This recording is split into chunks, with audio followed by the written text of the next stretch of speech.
Welcome to my YouTube channel online Suraj Sharma. বন্ধুরা, আজকে আপনাদের জন্য রোজ ভ্যালিতে যারা টাকা জমা করেছিলেন, ধরুন তারা যদি মারা গেছেন, তো তাদের নমিনি কিভাবে অনলাইন অ্যাপ্লিকেশান করে টাকাটা ফেরত পাবেন, সেই অ্যাপ্লিকেশানটা পুরোটা আপনাকে অনলাইনে করে দেখাবো, একদম নিখুঁতভাবে করে দেখাবো। তো একদম ভিডিওটা দেখতে থাকুন। আর ভিডিও শেষে আপনাদেরকে এটা জানাবো যে এই যে সমস্যাগুলো আসছিল, we are experiencing could not process, এটা কীভাবে সমস্যার সমাধানটা করবেন। তো পুরো ভিডিওটা দেখতে থাকুন, একদম মিস করবেন না, একদম স্কিপ করবেন না, পুরো ভিডিওটা দেখুন। নতুন হলে অবশ্যই চ্যানেলটাকে সাবস্ক্রাইব করে বেল আইকনটা প্রেস করে রাখুন। তো বেশি দেরি না করে চালু করা যাক। ইনভেস্টর যদি মারা যেয়ে থাকে কিংবা সার্টিফিকেট হোল্ডার যে ছিল সে যদি মারা যেয়ে থাকে, তো নমিনি কিভাবে অ্যাপ্লাই করবে সেই অ্যাপ্লিকেশনটা করতে গেলে আপনাকে আপলোড সার্টিফিকেটে ক্লিক করে এখানে দেখুন তিনটে অপশান আছে, ইনভেস্টর, নমিনি, আদার্স। তো প্রথমে আপনাকে নমিনি অপশানে ক্লিক করতে হবে। ক্লিক করার করে দেখুন এখানে তারপরে প্রথমে অপশান দিয়েছে কোম্পানি, কোন কোম্পানির আন্ডারে সার্টিফিকেটটা ছিল সেটা দেখে দেখে এখানে সিলেক্ট করতে হবে। তারপরে দেখুন লেখা আছে নেম অফ দ্য নমিনি, প্রথমে নমিনির নাম লিখতে হবে। দেখবেন সার্টিফিকেটে লেখা আছে, সেম টু সেম ভালো করে দেখে নমিনির নামটা লিখে দেবেন। নমিনির নামটা লিখে দেওয়ার পরে পার্সেন্টেজ অফ দ্য শেয়ার, মানে নমিনি কত পার্সেন্ট দেবেন, তো সেটা 100% লিখলেই ভালো, 100% লিখবেন। নেম অফ দ্য ডিজিজ, মানে যে নমিনি ছিল, মানে যে ইনভেস্টর ছিল তার নাম লিখতে বলছে, ডিজিজ যে মারা গেছে।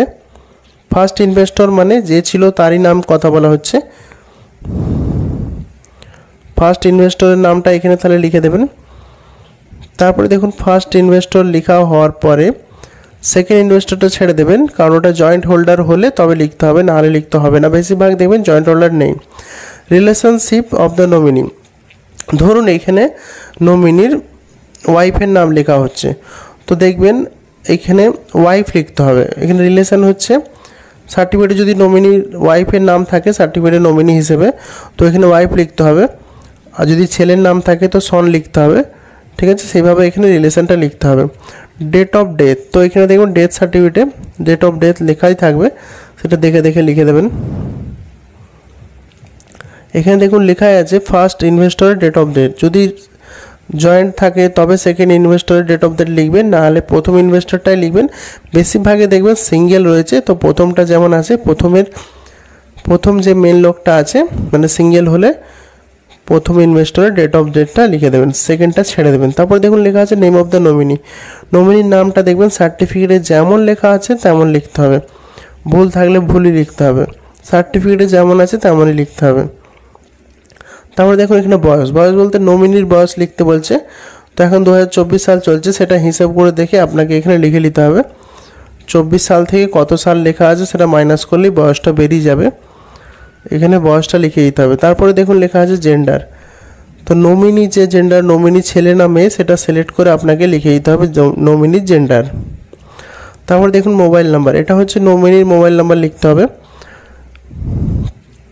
নমিনির মোবাইল নাম্বারটা লেখার পরে দেখুন নমিনির ইমেল আইডি চাইছে, তো এখানে নমিনির ইমেল আইডিটা লিখতে হবে। দিয়ে দেখবেন ডান দিকে একটা ভেরিফাই অপশান আছে, সেখানে ক্লিক করতে হবে। নমিনি ইমেল আইডিটা লিখে ভেরিফাই অপশানে ক্লিক করলে দেখবেন এখানে দেখাবে যে এটা ভেরিফাই হয়ে গেছে। আইডেন্টিটি টাইপ, এই আইডেন্টিটি টাইপ অপশানেও এখানেও নমিনি আইডেন্টিটি টাইপ করতে হবে। এখানে আপনার নমিনির আধার কার্ড কিংবা প্যান কার্ড দিয়ে তার নাম্বারটা এখানে লিখে দিতে হবে সিলেক্ট করে। দেখুন আমি আধার কার্ড সিলেক্ট করেছি, আধার কার্ড নাম্বারটা দেখে দেখে লিখে দিচ্ছি।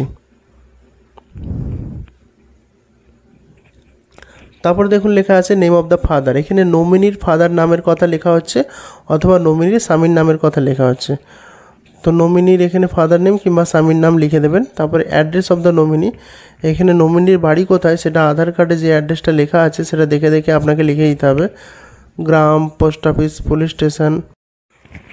তারপরে দেখবেন পুলিশ স্টেশন লেখার পরে স্টেট ওয়েস্ট বেঙ্গল চয়েস করে নেবেন, ডিস্ট্রিক্ট আপনার যেটা সেটা করে নেবেন, পিনকোডটা দেখে দেখে আধার কার্ডে যেটা লেখা আছে লিখে দেবেন।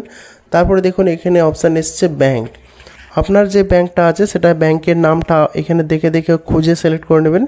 নেম অফ দ্য ব্রাঞ্চ, দেখবেন ব্যাঙ্কের বইয়ে যে ব্রাঞ্চ আছে আপনার সেটা লিখে দেবেন দেখে দেখে।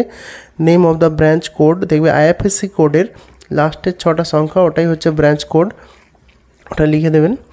সেভিংস অ্যাকাউন্টের নাম্বার, আপনার যে ব্যাঙ্ক অ্যাকাউন্ট আছে যে ব্যাঙ্ক অ্যাকাউন্ট সেভিংস অ্যাকাউন্ট দিবেন, লোন অ্যাকাউন্ট নাম্বার কিংবা কারেন্ট অ্যাকাউন্ট নাম্বার দেবেন না। সেভিংস অ্যাকাউন্ট নাম্বারের অ্যাকাউন্ট নাম্বারটা লিখবেন।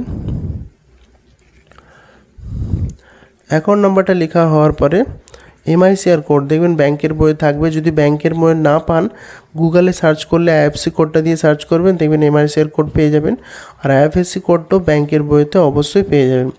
তারপরে দেখুন এখানে লেখা আছে ডিটেলস অফ ইনভেস্টর, যে সার্টিফিকেটের যে ডিটেলসটা আছে সেটা এরপরে আপনাকে ফিল আপ করতে হবে।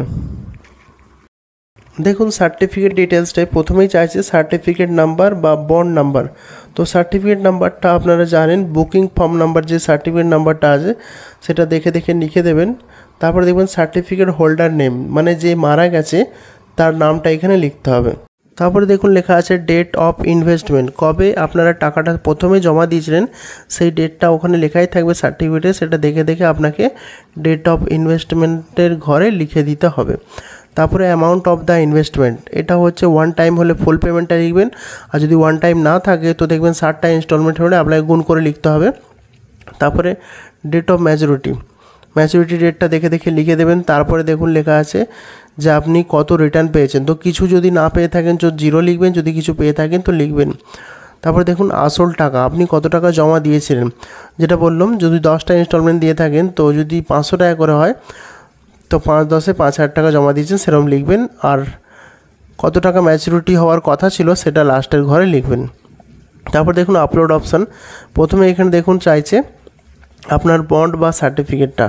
তো আপনার সার্টিফিকেটটা পিডিএফ সাইজে স্ক্যান করে রেখে আগে থেকে রেডি করে রাখবেন। তো এখানে দেখুন আমি রেখেছি, দিয়ে বন্ড অপশানে ক্লিক করে আপলোড করছি। দেখুন ইজিলি আপলোড হয়ে গেছে। অবশ্য ফর্ম ফিল আপটা আপনাকে বারবার বলছি, ফর্ম ফিল আপটা রাত্রে দিয়ে করবেন, কোনো অসুবিধা হবে না।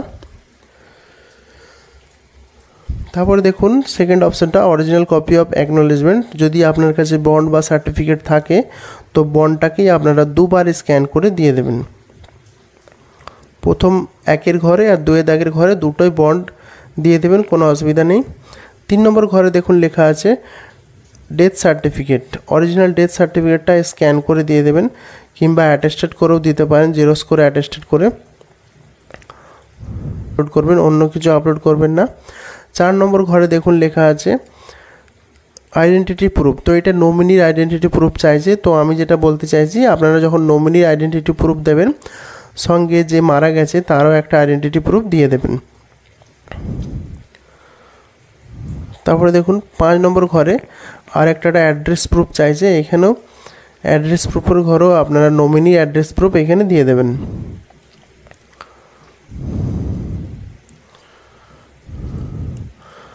তারপরে দেখুন 6 নম্বর ঘরে ফটোকপি অফ ব্যাংকের পাসবই, তো ব্যাংকের পাসবইয়ের জেরক্স কপি কিংবা অরিজিনাল ব্যাংকের পাসবইটা ভালো করে স্ক্যান করে আপলোড করে দেবেন। ব্যাংকের বইটা আপলোড ভালো করে দেখে আপলোড করে দেবেন। ব্যাংকের বই আপলোড করে দেওয়ার পরে নিচে দেখুন 7 নম্বরে লেখা আছে ব্যাংকের চেক বই, ফটোকপি অফ চেক বইয়ের জেরক্স কিংবা অরিজিনাল চেক বইটাকে ক্যান্সেল করে লিখে সেটাকে ভালো করে স্ক্যান করে আপলোড করে দেবেন। দিয়ে সব কিছু লেখা হয়ে গেলে উপর থেকে ভালো করে একবার চেক করে নেবেন যে কিছু ভুল হলো নাকি। ঠিক আছে, তারপরে সাবমিট অপশানে ক্লিক করবেন, দেখবেন দেখাবে, দেখুন লেখা আছে নমিনি সেভ সাকসেসফুলি, যেহেতু নমিনি অ্যাপ্লাই করেছে সেজন্য নমিনি সেভ সাকসেসফুলি দিয়ে ইনভেস্টর অপশানে ক্লিক করে আপনার সার্টিফিকেট, আপনার যে সার্টিফিকেট নাম্বারটা আছে সেটা সার্টিফিকেট নাম্বারটা দিয়ে লিখে ক্যাপচা কোডটা লিখে দিয়ে সার্চ করে প্রিন্ট আউটটা করে রেখে নেবেন ভালো করে। এই প্রিন্ট আউটটা ভবিষ্যতে কাজে লাগতে পারে। আর এখানে দেখুন লেখা আছে অ্যাকনোলেজমেন্ট নাম্বার, ওই অ্যাকনোলেজমেন্ট নাম্বারটায় ক্লিক করলে আপনি যে পুরো ফর্মটা ফিল আপ করেছেন সেই ডিটেলসটা পুরোটাই দেখতে পাবেন, সেটারও একটা প্রিন্ট আউট নিয়ে নেবেন। তো বন্ধুরা আপনারা দেখলেন কিভাবে নমিনি অ্যাপ্লিকেশানটা নিখুঁতভাবে অ্যাপ্লিকেশানটা করতে হবে।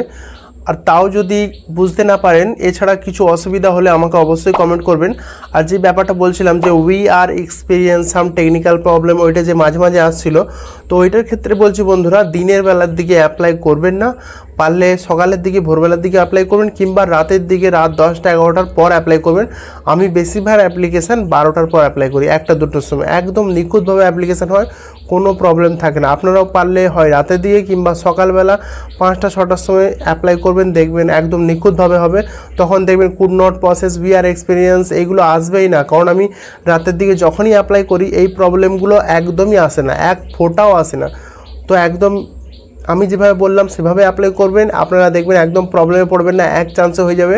উই আর এক্সপিরিয়েন্স এগুলো আসবেই না, কোনো অসুবিধাই হবে না। আর যাদের আগে উই আর এক্সপিরিয়েন্স আসছিলো তাদের দেখবেন সে এডিট অপশান আসে, এডিট অপশানে আগে দেখবেন সাবমিট হচ্ছিল না, সব কোনো প্রবলেমই নেই। আমি সব দিক দিয়ে অ্যাপ্লিকেশান করে দেখেছি, সব নিখুঁতভাবে করে যাচ্ছে। তো বন্ধুরা আজকের জন্য এই পর্যন্তই। ভালো লাগলে ভিডিওটাকে অবশ্যই লাইক করুন, বন্ধুদেরকে শেয়ার করে দেবেন। আজকের জন্য এই পর্যন্তই, টাটা বাই বাই।